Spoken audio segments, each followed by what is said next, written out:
What an insane year this week has been, and it's not over yet. Are you all ready? Unleash the Kraken. I'm Benny Johnson, and this is the Benny Report.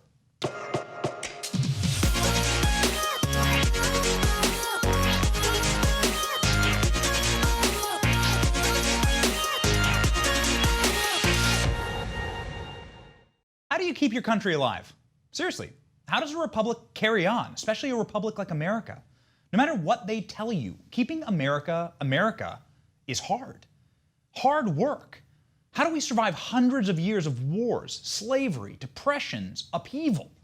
People died so that you and I could live here peacefully in the most prosperous country in the world. Remember that next time you are really upset that Chick-fil-A is closed on a Sunday or that the Wi-Fi in your flight is not working fast enough. Keeping America a republic is really, really hard. So hard, in fact, no other country in the world has survived as a pure representative republic for this long. America has only been around for 250 years. We're a young country.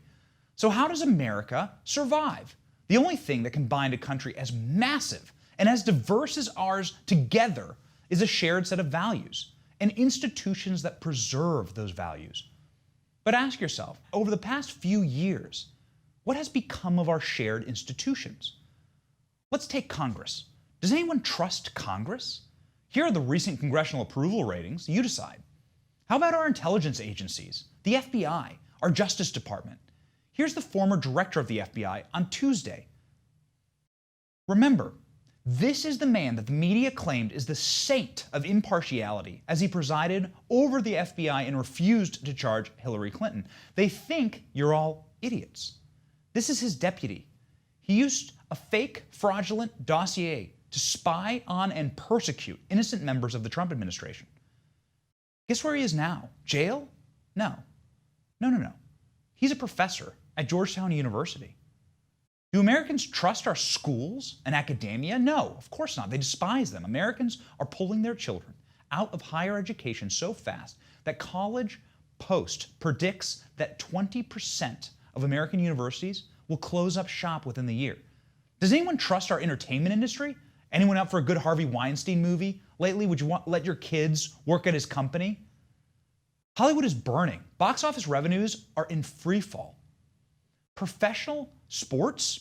This used to be a pastime that all Americans could share. The MLB, NASCAR, NBA, NFL, all of them have seen catastrophic ratings collapses.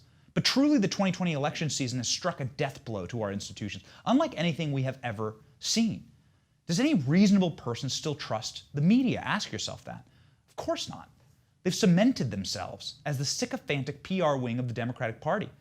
No one will trust the corporate media for a generation, maybe ever again. The same goes for big tech, their third world censorship in this election of our information channels. No Americans will ever feel safe using big tech platforms ever again. They don't think that they're fair. Will Americans ever trust pollsters again? Every poll you saw in 2020 was wrong, demonstrably so. Susan Collins won her race easily in Maine. Not once did polling show her ahead in the race. Dozens of polls. Remember this. The professional pollsters told you time and time again that Joe Biden was going to win in a landslide. No chance for Trump, repeated over and over again. They were wrong. You were lied to on purpose, and they're lying to you now.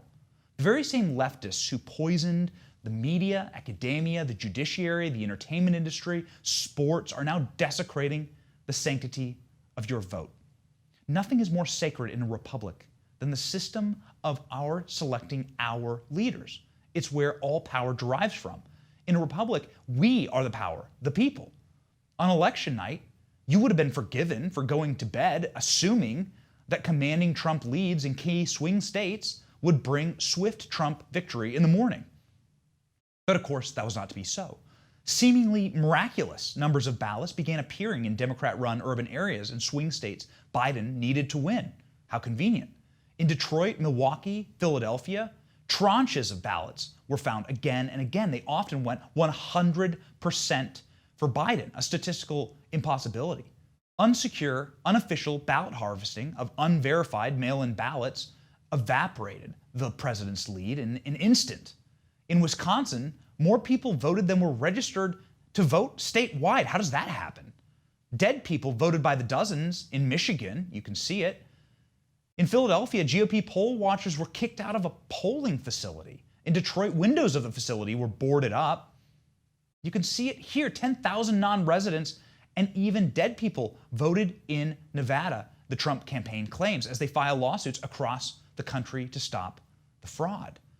The damage, the real damage, has already been done. The consequences of the wicked people who are unleashing chaos on our electoral system and our country will echo for generations. Half of America will never trust the outcome of this election. That's a tragedy. They will view our president and the institutions that gave them power as illegitimate. Our free and fair elections are the most precious institution in our country. When you erode the sanctity of our election system, you strike precisely at the core of our republic. Donald Trump did not lose this election. Joe Biden did not lose this election. America lost this election. We all lost. A republic, if you can keep it. Haunting words. Coming up, business owners across America were preparing for the worst after the election. Absolute chaos. But from who? I'll let you guess. More after the break.